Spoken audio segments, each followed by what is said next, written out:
کی تحریک عدم اعتماد کا معاملہ فیصلہ کن فیصلہ کن مرحلے کی جانب گامزن ہے۔ آگے کیا ہوگا یہ کہنا قبل از وقت ہے، بہت مشکل ہے، لیکن کل اس سلسلے میں ایک بڑی اہم ڈیولپمنٹ ہوئی تھی جب پاکستان تحریک انصاف کے منحرف اراکین میں سے درجن بھر سندھ ہاؤس میں میڈیا کے سامنے آئے، حکومت مخالف موقف اپنایا اور ضمیر کے مطابق فیصلے کرنے کے دعوے کیے۔ آج ایک اور ناراض رکن عامر گوپانگ، جن کا تعلق مظفر گڑھ سے ہے، ایک ویڈیو پیغام میں عدم اعتماد کی تحریک پر ضمیر کے مطابق ووٹ دینے کا انکشاف کیا۔ افسوس سے کہنا پڑتا ہے کہ ماضی کی طرح اس دفعہ بھی بظاہر ضمیر کی آواز پارٹی بدلنے کا سبب بنی ہے اور آج تک یہ قصہ جاری ہے۔ میں خود اپنے پورے کیریئر میں یہ کئی بار دیکھ چکا ہوں۔ عام خیال ہے کہ اس تمام کارروائی کے پیچھے زرداری صاحب کی سیاسی حکمت عملی کا ہاتھ ہے، تبھی ان درجن بھر اراکین کا ووٹ جو عمران خان تک کا تھا آج زرداری صاحب کا ہو چکا ہے۔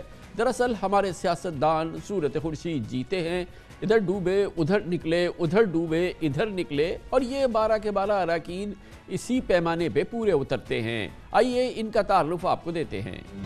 رمیش کمار وانکوانی 2002 کے انتخابات میں پی ایس 61 تھرمارکر سے آزاد حیثیت میں انتخابات ہار گئے تھے۔ انہیں صرف 34 ووٹ ملے تھے۔ اس کے بعد کاف لیگ کے ٹکٹ پر وہ اقلیت کے لیے مختص صوبائی نشست پر منتخب ہوئے۔ رمیش کمار نے کاف لیگ کو خیر بات کہا اور پھر 2013 میں نون لیگ نے انہیں اقلیتوں کی مخصوص قومی اسمبلی کی سیٹ دے دی۔ پھر رمیش کمار 2018 کے انتخابات سے چند ماہ پہلے نون لیگ چھوڑ کر عمران خان کے ساتھ ہو گئے اور اقلیتوں کی سیٹ پر قومی اسمبلی کے ممبر بنے، اور اب وہ عمران خان سے بھی منحرف ہیں۔ پی ٹی آئی کے منحرف اراکین میں سے راجہ ریاض کا تعلق فیصل آباد سے ہے۔ 2018 میں وہ NA 110 سے تحریک انصاف کے ٹکٹ پر 1,14,000 سے زائد ووٹ لے کر کامیاب ہوئے، جبکہ 2013 میں وہ پیپلز پارٹی کے ٹکٹ پر 17,000 ووٹ لے کر الیکشن ہار گئے تھے۔ 2018 کے الیکشنز میں نور عالم خان NA 27 پشاور سے پی ٹی آئی کے ٹکٹ پر 71,000 ووٹ لے کر کامیاب ہوئے، جبکہ 2013 میں وہ پیپلز پارٹی کے پلیٹ فارم سے صرف 22,000 ووٹ حاصل کر کے سیٹ جیتنے میں ناکام ہو گئے تھے۔ نواب شیر وسیر کو 2018 میں پی ٹی آئی کے ٹکٹ پر NA 102 فیصل آباد میں 1 لاکھ سے زیادہ ووٹ ملے، جبکہ 2013 کے انتخابات میں پیپلز پارٹی کے ٹکٹ پر انہیں صرف 34,000 ووٹس ملے اور شکست ہوئی۔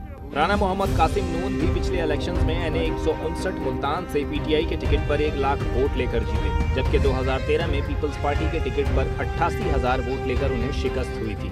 رانا محمود قاسم اس سے قبل کاف لیگ اور نون لیگ میں بھی رہ چکے ہیں۔ خواجہ شیراز کو پچھلے انتخابات میں NA 189 ڈی جی خان سے پی ٹی آئی کے ٹکٹ پر 78,000 ووٹ ملے، جبکہ 2013 میں انہیں پیپلز پارٹی کے ٹکٹ پر 57,000 ووٹ ملے تھے اور وہ جیتنے میں ناکام رہے تھے۔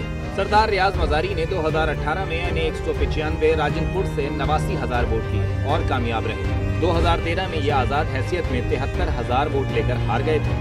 اسی طرح ملک احمد حسین NA 156 سے 2018 میں پی ٹی آئی کے ٹکٹ پر 74,000 ووٹ لے کر کامیاب ہوئے، جبکہ 2013 میں آزاد حیثیت میں انہیں صرف 187 ووٹ ہی مل سکے تھے۔ انہی کے ساتھ وجیہہ اکرم خواتین کی مخصوص نشست پر پنجاب اور نزہت پٹھان سندھ سے تحریک انصاف کی رکن قومی اسمبلی ہے۔ اس موضوع پہ